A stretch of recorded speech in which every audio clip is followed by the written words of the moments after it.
जी नमस्कार, बहुत बहुत स्वागत है आपका एलविन क्लासेस में। हम भारतीय राज्य व्यवस्था विषय को पढ़ रहे हैं। भारतीय राज्य व्यवस्था में हमने कार्यपालिका विषय को पढ़ा है।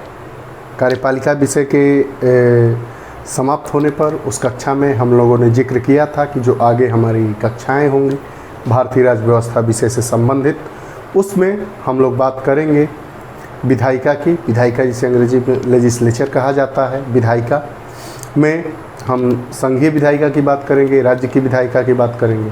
संघीय विधायिका में संसद के बारे में बात करेंगे। संसद के तीन अंग है आपके, राष्ट्रपति, राज्यसभा और लोकसभा।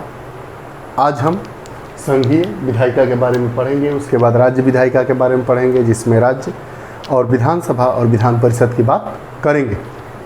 हम संघीय विधायिका में आज संघीय विधायिका में राष्ट्रपति, उसके बाद आपका उच्च सदन अर्थात राज्यसभा, उसके बाद निम्न सदन अर्थात लोकसभा विषय को लिया गया है। आज हम उच्च सदन अर्थात राज्यसभा के बारे में पढ़ेंगे। राज्यसभा किस अनुच्छेद में इसका प्रावधान है, भारतीय संविधान के किस अनुच्छेद में राज्यसभा के गठन का प्रावधान है, राज्यसभा सदस्यों की अर्हता क्या होती है, राष्ट्रपति कितने सदस्यों का मनोनयन करता है, जो राज्यसभा सदस्यों का चुनाव होता है वो कौन करता है, उसके बाद राज्यसभा की शक्तियाँ क्या है, इनके सदस्यों की शक्तियाँ क्या है, इनका गठन कैसे होता है, इनका काम क्या होता है, राज्यसभा के अधिकारी कौन कौन से होते हैं, आदि सभी बातों को देखेंगे।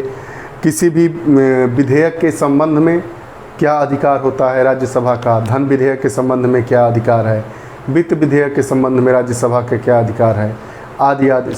आपके जैसे सूची लिस्ट जो है, राज्य सूची, संघ सूची और समवर्ती सूची, उन पर राज्यसभा की क्या शक्ति है, कितने दिनों तक रोक सकती है, कितने दिनों तक उसको नहीं रोक सकती है, आदि आदि महत्वपूर्ण विषयों को पढ़ेंगे। आइए देखते हैं आज का हमारा विषय संघीय विधायिका। संघीय विधायिका जिसको अंग्रेजी में फेडरल लेजिस्लेचर कहा जाता है। देखिए, संसदीय शासन व्यवस्था है हम लोगों के यहाँ। तो संसदीय शासन व्यवस्था के अंतर्गत केंद्र में द्विसदनीय व्यवस्था को अपनाया गया है। यहाँ द्विसदनीय व्यवस्था से हमारा तात्पर्य दो सदन से है। दो सदन, उच्च सदन अर्थात राज्यसभा की बात की जाएगी और निम्न सदन अर्थात लोकसभा की बात की जाएगी। हम आज इस अपने वीडियोज़ में उच्च सदन अर्थात राज्यसभा के बारे में उन सभी महत्वपूर्ण विषयों को पढ़ेंगे जो परीक्षा की दृष्टि से अत्यंत महत्वपूर्ण हैं। उन पर जो प्रश्न पूछे जाएंगे, उस प्रश्नों को पूछे जाने की संभावना है विषय से संबंधित, या पूर्व में उस विषय से जो प्रश्न पूछे गए हैं उनको भी इसमें विशेष स्थान दिया गया है। आप हमारी वीडियोस को कृपया करके अंत तक देखें। भारतीय संविधान के भाग 5 में अनुच्छेद 79 से 122 में संसद के गठन, उसकी संरचना मतलब संसद की संरचना, अवधि मतलब समय कितना होता है, कार्यकाल, संसद के अधिकारी कौन कौन से हैं, संसद सदस्यों के विशेषाधिकार क्या हैं, शक्तियाँ क्या हैं, उन्मुक्तियाँ आदि के बारे में प्रावधान है। ये पूछेगा कि संसद के बारे में हमारे भारतीय संविधान के किस भाग में, किस अनुच्छेद से किस अनुच्छेद तक विशेष प्रावधान वर्णित है। तो हमारे संविधान के भाग 5 में अनुच्छेद 79 से 122 122 में संसद के गठन, संसद की संरचना, संसद की कार्यकाल या अवधि, संसद सदस्य के अधिकारी, संसद सदस्यों के विशेषाधिकार, शक्तियाँ, उन्मुक्तियाँ आदि के बारे में प्रावधानित है। यहीं से एक प्रश्न देखिए पूछा जाता है कि संसद के बारे में पूछा जाएगा किस भाग से संबंधित है, तो भाग 5 से। अब देखिए हमारा अनुच्छेद 79 क्या कहता है, जो हमारा पहला अनुच्छेद है 79 से प्रारंभ हो रहा है। तो इसमें दिया है कि जो संसद होगा वो किससे मिलकर बनेगा। जो हमारी संसद होगी, हमारे भारतीय संविधान के अनुच्छेद 79 में कहा गया है राष्ट्रपति, राज्यसभा तथा लोकसभा संयुक्त रूप से संसद कहते हैं। हमारे देखिए पूछा जाएगा कि क्या राष्ट्रपति संसद का अभिन्न अंग है, हाँ है, भारतीय संविधान के अनुच्छेद 79 में यह कहा गया है कि हमारे संसद का निर्माण 3 लोगों अर्थात राष्ट्रपति, भारत के राष्ट्रपति की बात की जाएगी, राज्यसभा अर्थात उच्च सदन और लोकसभा अर्थात निम्न सदन से मिलकर बनेगी। ये देखिए, ये भी इम्पॉर्टेंट है, ये भी कई बार पूछा है। आगे अब हम बात करेंगे राज्यसभा की। राज्यसभा जिसे हम उच्च सदन कहते हैं, यहाँ पे मेंशन है आपका, कई बार पूछा गया है ये भी परीक्षाओं में। देखिए, राज्यसभा अनुच्छेद 80 में इसके गठन का प्रावधान है। राज्यसभा के गठन का प्रावधान किस अनुच्छेद में है? अनुच्छेद 80 में राज्यसभा के गठन का प्रावधान है। राज्यसभा की अधिकतम सदस्य संख्या कितनी हो सकती है? राज्यसभा की अधिकतम सदस्य संख्या 250 हो सकती है। कितनी? अधिकतम सदस्य संख्या 250। वर्तमान में राज्यसभा की सदस्य संख्या कितनी है? 245। ये बार बार प्रश्न पूछा जाता है।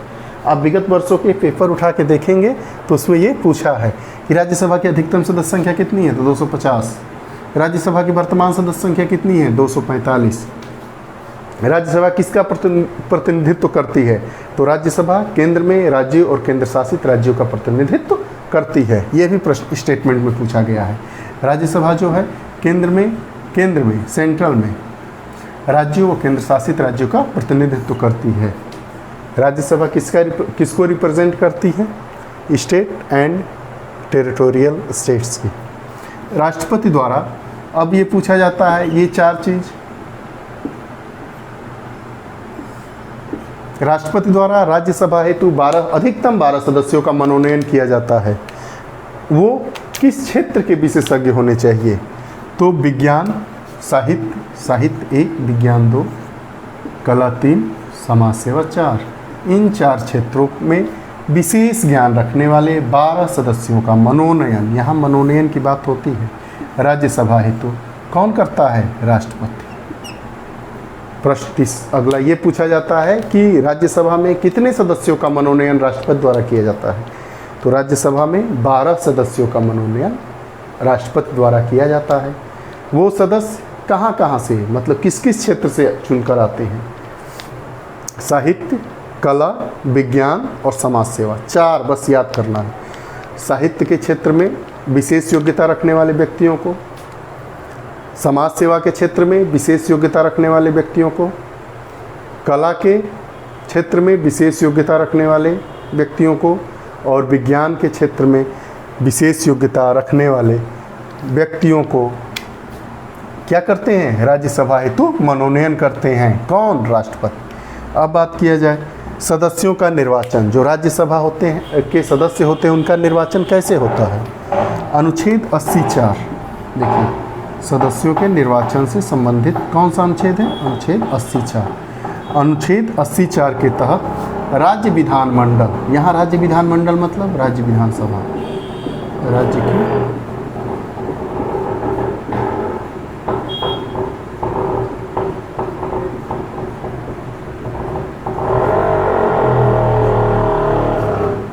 अनुच्छेद 84 के तहत राज्य विधानमंडल अर्थात राज्य की विधानसभा की निर्वाचित सदस्य की बात किया जा रहा है, मनोनीत नहीं,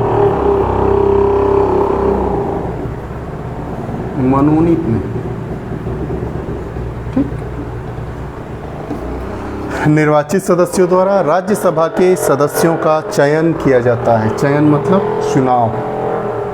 तो राज्यसभा के सदस्यों का चुनाव किसके द्वारा किया जाता है? राज्य विधान मंडल के निर्वाचित सदस्यों द्वारा राज्यसभा के सदस्यों का चयन किया जाता है। अनुपातिक एकल संक्रमणीय अनुपातिक प्रतिनिधित्व पद्धति के आधार पर। अब अर्हता क्या है राज्यसभा सदस्यों की? अनुच्छेद 84 में वर्णित है। अर्हता किस में संबंधित है? अर्हता मतलब योग्यता, एलिजिबिलिटी, राज्यसभा सदस्य बनने के लिए योग्यता अनुच्छेद 84 में वर्णित है। भारत का नागरिक हो, 30 वर्ष की आयु पूर्ण कर चुका हो, पागल या दिवालिया न हो, अर्थात विकृत मस्तिष्क वाला न हो, लाभ के पद पर न हो, किसी भी लाभ के पद पर, चाहे वो संघ सरकार के अधीन चाहे राज्य सरकार के अधीन, लाभ के पद पर न हो।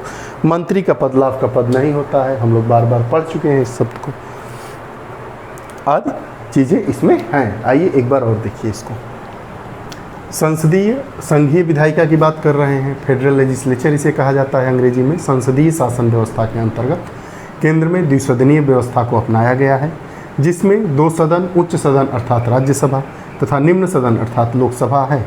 भारतीय संविधान के भाग 5 में अनुच्छेद 79 से 122 तक में संसद के गठन, संरचना, अवधि, संसद के अधिकारी, संसद सदस्यों के विशेषाधिकार, शक्तियाँ आदि के बारे में प्रावधानित है। अनुच्छेद 79 क्या कहता है? राष्ट्रपति, राज्यसभा तथा लोकसभा को संयुक्त रूप से संसद कहते हैं। राज्यसभा के बारे में बात करेंगे, अनुच्छेद 80 में इसके गठन का प्रावधान है। राज्यसभा की अधिकतम सदस्य संख्या 250 हो सकती है, वर्तमान में 245 है। कई बार प्रश्न पत्रों में पूछा जा चुका है। राज्यसभा केंद्र में राज्यों व केंद्र शासित राज्यों का प्रतिनिधित्व करती है। राष्ट्रपति द्वारा साहित्य, विज्ञान, कला, समाज सेवा के क्षेत्र में विशेष ज्ञान रखने वाले 12 सदस्यों का मनोनयन राज्यसभा हेतु कर सकते हैं। ये भी बार बार पूछा जाता है। सदस्यों का निर्वाचन कौन करता है? अनुच्छेद 84 में राज्यसभा के सदस्यों के निर्वाचन संबंधी प्रावधान है। अनुच्छेद ये भी याद करना है। राज्य विधानमंडल के निर्वाचित सदस्यों द्वारा राज्यसभा के सदस्यों का चयन किया जाता है। अर्हता क्या है? 84 में है। भारत का नागरिक हो, 30 वर्ष की आयु पूरी कर चुका हो, लाभ के पद पर न हो, विकृत मस्तिष्क का न हो। तो राज्यसभा में हम लोग अभी इस 3 चीज़ों को पढ़े। राज्यसभा का गठन अनुच्छेद 80, सदस्यों की अर्हता 84, सदस्यों की अर्हता अनुच्छेद 84 और निर्वाचन 84 में दिया गया है। आइए राज्यसभा संबंधित और राज्यसभा की शक्तियाँ क्या हैं आदि विषयों को देखते हैं। आगे, राज्यसभा के सदस्यों का कार्यकाल कितना होता है? भारतीय संविधान के अनुच्छेद 83(1) में यह दिया गया है कि राज्यसभा अर्थात उच्च सदन एक अस्थाई सदन है। अस्थाई सदन से हमारा तात्पर्य है इसका कभी विघटन नहीं होता है। जो राज्यसभा के सदस्य होते हैं वो 6 वर्षों के लिए चुने जाते हैं, उनका निर्वाचन होता है 6 साल के लिए। निर्वाचन कौन करता है?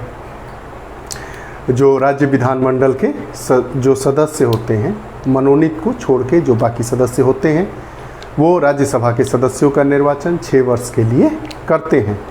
प्रत्येक 2 वर्ष में 1/3 सदस्य रिटायर हो जाते हैं और सेवानिवृत्त हो जाते हैं और 1/3 सदस्यों का चुनाव प्रत्येक 2 वर्ष बाद किया जाता है। प्रश्न 2 तरीके से पूछता है कि राज्यसभा के कितने सदस्य 2 वर्ष पश्चात सेवानिवृत्त हो जाते हैं?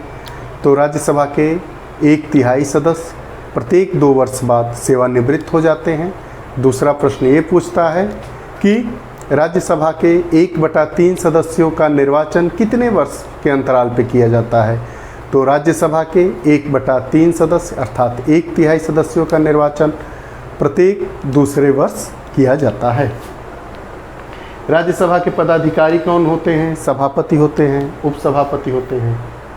सभापति मतलब भारत का उपराष्ट्रपति राज्यसभा का पदेन सभापति होता है। बार बार ये प्रश्न पूछा जाता है कि निम्नलिखित में से असत्य कथन कौन सा है? तो इसमें ये सत्य कथन होता है कि जो उपराष्ट्रपति होता है वो राज्यसभा का सदस्य नहीं होता है। ये सत्य है, ये सही है, ट्रू है। दे देगा कि उपराष्ट्रपति राज्यसभा का पदेन सभापति होता है। उसके बाद नीचे दिया रहेगा कि उपराष्ट्रपति राज्यसभा का सदस्य है। ये कथन बिल्कुल गलत है। जो उपराष्ट्रपति होता है वो राज्यसभा का सदस्य नहीं होता है। आइए इसको देखते हैं।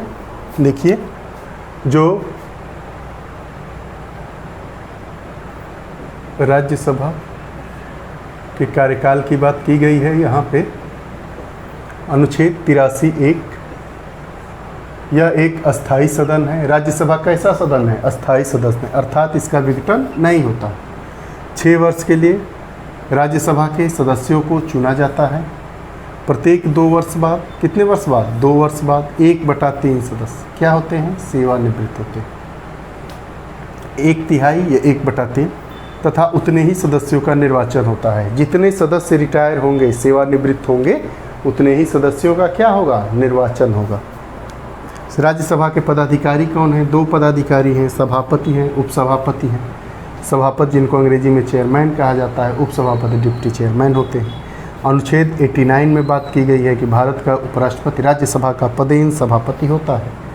ये नोट करने वाली बात है, कई बार पूछा गया है प्रश्नों में, महत्वपूर्ण भी है आप लोगों के लिए। उपराष्ट्रपति राज्यसभा का सदस्य नहीं होता है, ये कई बार पूछा है। कृपया करके हमारी वीडियोस को आप लोग ज़्यादा से ज़्यादा सब्सक्राइब करवाएं, आप लोगों से यही हमारी विनती है। आगे देखिए, अनुच्छेद जो 89 क्या कहता है कि भारत का उपराष्ट्रपति राज्यसभा का पदेन सभापति होता है। बार बार ये पूछा जाता है कि जो राज्यसभा का सदस्य उपराष्ट्रपति होता है कि नहीं, तो जी नहीं, उपराष्ट्रपति राज्यसभा का सदस्य नहीं होता है। आगे, राज्यसभा सदस्यों द्वारा इसी सदन से किसी व्यक्ति को उपसभापति हेतु निर्वाचित किया जाता है। मतलब राज्यसभा के उपसभापति का निर्वाचन राज्यसभा के सदस्यों द्वारा राज्यसभा के सदस्यों में से ही किसी एक व्यक्ति को राज्यसभा का उपसभापति हेतु निर्वाचन किया जाता है। जो राज्यसभा के सभापति होते हैं और उपसभापति होते हैं, इनका वेतन भारत की संचित निधि से दिया जाता है। प्रश्न पूछा जाता है उपराष्ट्रपति का वेतन कितना होता है, तो उपराष्ट्रपति का वेतन अगर ऑप्शन में शून्य रहेगा तो शून्य पे टिक लगेगा, क्योंकि सही है। चूँकि उपराष्ट्रपति राज्यसभा का सभापति होता है, इसके बदले उसे वेतन दिया जाता है, न कि उपराष्ट्रपति के लिए, चूँकि उपराष्ट्रपति को वेतन नहीं मिलता है। आगे देखिए, दोनों पदाधिकारी को भारत की संचित निधि से वेतन दिया जाता है। राज्यसभा की शक्तियाँ क्या है? देखिए, धन विधेयक के संबंध में लोकसभा द्वारा आ गया धन विधेयक पास होके राज्यसभा में, तो राज्यसभा के पास केवल 14 दिनों का अधिकार होता है। 14 दिनों के भीतर ही वो अपना विचार व्यक्त करके लोकसभा को भेजती है। अगर वो कुछ नहीं करती है 14 दिनों के अंदर, तो ये मान लिया जाता है कि राज्यसभा ने भी उसको मान लिया है। ये धन विधेयक के बारे में बात की जाती है। गैर संवैधानिक जो विधेयक, गैर वित्तीय विधेयक होते हैं, उनके संदर्भ में लोकसभा और राज्यसभा को समान शक्तियाँ प्राप्त है, अर्थात दोनों सदनों से उस विधेयक का पास होना आवश्यक है। संविधान संशोधन विधेयक के संदर्भ में भी राज्यसभा और लोकसभा की शक्ति क्या है? समान है, बराबर है। धन विधेयक के मामले में राज्यसभा को सीमित अधिकार प्राप्त है, अर्थात लोकसभा के संदर्भ में राज्यसभा को कम अधिकार प्राप्त है। धन विधेयक के संदर्भ में लोकसभा से पारित कोई भी धन विधेयक अगर राज्यसभा में आता है, तो राज्यसभा 14 दिनों के अंदर उस विधेयक पर अपना विचार रखकर लोकसभा को प्रस्तुत करती है। अगर वो राज्यसभा ऐसा विचार नहीं करती है, तो क्या होता है? लोकसभा यह मान लेता है कि राज्यसभा द्वारा हमारे धन विधेयक को पास कर दिया गया। देखिए, लेकिन हमारी जो संवैधानिक व्यवस्था है, उसमें राज्यसभा की गरिमा को बनाए रखने के लिए राज्यसभा को 2 विशिष्ट शक्तियाँ प्राप्त हैं, जो लोकसभा को कभी नहीं प्राप्त है, या लोकसभा को प्राप्त नहीं है, लोकसभा के पास नहीं है। उसमें 2 है, एक अनुच्छेद 249 की इसमें बात की जाती है और एक अनुच्छेद 312 की बात की जाती है। ये बहुत ही महत्वपूर्ण है। अनुच्छेद 249 क्या कहता है? 249 ये कहता है कि राज्यसभा उपस्थित और मतदान करने वाले सदस्यों के 2/3 बहुमत से राज्य सूची में शामिल किसी विषय को राष्ट्रीय महत्व का घोषित कर सकती है। किसी विषय को राष्ट्रीय महत्व का घोषित करना हो तो राज्यसभा संविधान के, भारतीय संविधान के अनुच्छेद 249 के अनुसार, 249 में जो राज्यसभा को शक्ति दी गई है, उस शक्तियों का प्रयोग करते हुए राज्यसभा उपस्थित और मतदान करने वाले सदस्यों के 2/3 बहुमत से किसी भी विषय को, राज्य सूची के किसी भी विषय को लोक महत्व का या राष्ट्रीय महत्व का घोषित कर सकती है। ये कई बार पूछा गया है। कितने बहुमत से? 2/3। एक रही विशिष्ट शक्ति, ये जो लोकसभा के पास नहीं है। दूसरी 312, अनुच्छेद 312 के अनुसार राज्यसभा उपस्थित और मतदान करने वाले 2/3 सदस्यों के समर्थन से कोई नई अखिल भारतीय सेवा स्थापित कर सकती हैं। 2 अधिकार हैं हमारी राज्यसभा को जो लोकसभा को नहीं मिले हैं।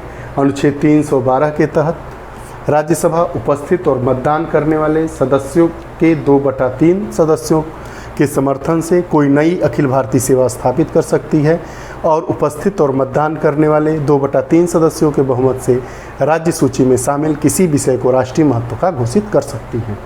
ठीक, जो राष्ट्रीय महत्व की बात होगी घोषित करने की, अनुच्छेद 249 में, और नई सेवाओं, नई अखिल भारतीय सेवा की स्थापित करने की बात होगी, वो अनुच्छेद 312 में होगी। इसके बाद हम अगला विषय लेंगे लोकसभा से। लोकसभा के पदाधिकारी कौन कौन होते हैं, लोकसभा सदस्यों का कार्यकाल क्या होता है। उसके बाद हम लोग आगे न्यायपालिका विषय को पढ़ेंगे। लेकिन आइए इसमें फिर से एक बार इसको देखते हैं। हम लोग राज्यसभा उच्च सदन होता है, केंद्र में राज्य एवं केंद्र शासित प्रदेशों के प्रतिनिधित्व की बात करता है।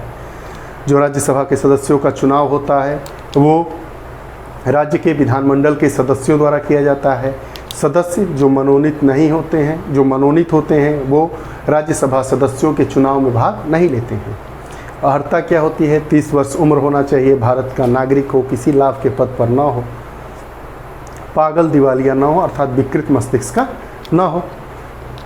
उसके बाद वेतन भत्ते कहाँ से दिया जाता है, राज्य की संचित निधि से दिया जाता है। जो इनके सभापति होते हैं और उपसभापति होते हैं। राज्यसभा का पदेन सभापति कौन होता है, उपराष्ट्रपति होता है। उपराष्ट्रपति को वेतन कितना मिलता है, उपराष्ट्रपति को कोई वेतन नहीं मिलता है, चूँकि वो राज्यसभा का सभापति होता है, पदेन सभापति होता है, इसलिए उसको वेतन मिलता है। अगली बात, राज्यसभा की शक्ति और लोकसभा की शक्तियों की तुलना किए हैं। तो राज्यसभा और लोकसभा की शक्तियाँ गैर वित्तीय विधेयक में और संविधान संशोधन विधेयकों में एक ही समान है, लेकिन धन विधेयक के संबंध में लोकसभा को ज़्यादा शक्तियाँ प्राप्त है राज्यसभा के संदर्भ में। धन विधेयक के संबंध में अगर लोकसभा कोई प्रस्ताव पारित करके भेजती है राज्यसभा में, तो राज्यसभा केवल 14 दिनों तक ही अपने पास उस बिल को रख सकती है, उस पर विचार करके उसको भेजना है। अगर 14 दिन के अंदर वो लोकसभा में अपना विचार नहीं व्यक्त करके भेजती है, तो लोकसभा यह मान लेती है कि राज्यसभा के द्वारा उसको मान लिया गया, उस पर सहमति है, उस प्रस्ताव को पारित कर दिया जाता है। लेकिन हमारी संवैधानिक व्यवस्था में राज्यसभा चूँकि उच्च सदन है, इसलिए उसकी गरिमा को बनाए रखने के लिए, संसदीय ढांचे को बनाए कायम रखने के लिए हमने अपने संविधान में 2 अनुच्छेद, अनुच्छेद 249 और अनुच्छेद 312 के द्वारा राज्यसभा को विशिष्ट शक्तियाँ दी हैं। अर्थात राज्यसभा के पास ऐसी 2 शक्तियाँ हैं जो लोकसभा के पास नहीं है। एक अनुच्छेद 249 और एक अनुच्छेद 312। अनुच्छेद 249 में हम लोग बात किए कि राज्यसभा अपने उपस्थित और मतदान करने वाले 2/3 सदस्यों के बहुमत से राज्य सूची के किसी भी विषय को राष्ट्रीय महत्व का घोषित कर सकती है। हमारा अनुच्छेद 312 क्या कहता है, अनुच्छेद 312 दूसरी जो महत्वपूर्ण शक्ति है, विशिष्ट शक्ति राज्यसभा के पास, कहता है कि राज्यसभा अपने उपस्थित और मतदान करने वाले 2/3 सदस्यों के बहुमत से समर्थन पारित करके नई अखिल भारतीय सेवाओं की स्थापना कर सकता है। आप लोग हमारे साथ आज विधायिका विषय में, संघीय विधायिका में, संसद के में राष्ट्रपति के बारे में हम पहले पढ़ चुके हैं। आज उच्च सदन राज्यसभा के बारे में सभी बिंदुओं को पढ़ें। आप हमारे साथ बने रहें। आगे हमारी जो कक्षा होगी वो लोकसभा के बारे में विस्तृत होगी, लोकसभा के पदाधिकारी के बारे में बात होगी। उसके बाद ऐसे ही हमारी कक्षाएं चलती रहेगी। समसामयिक दृष्टि नाम से जो हमारी वीडियोस आती है परीक्षापयोगी, वो ऐसे ही आती रहेंगी। आप हमारे वीडियोस को ग्रामीण क्षेत्र के गंभीर प्रतियोगी छात्रों के यहाँ तक पहुँचाने का कष्ट करें, हमारा सहयोग करें, हमारे मिशन को सफल करें। आप लोगों को बहुत बहुत धन्यवाद। उज्जवल भविष्य की ढेर सारी शुभकामनाओं के साथ नमस्कार।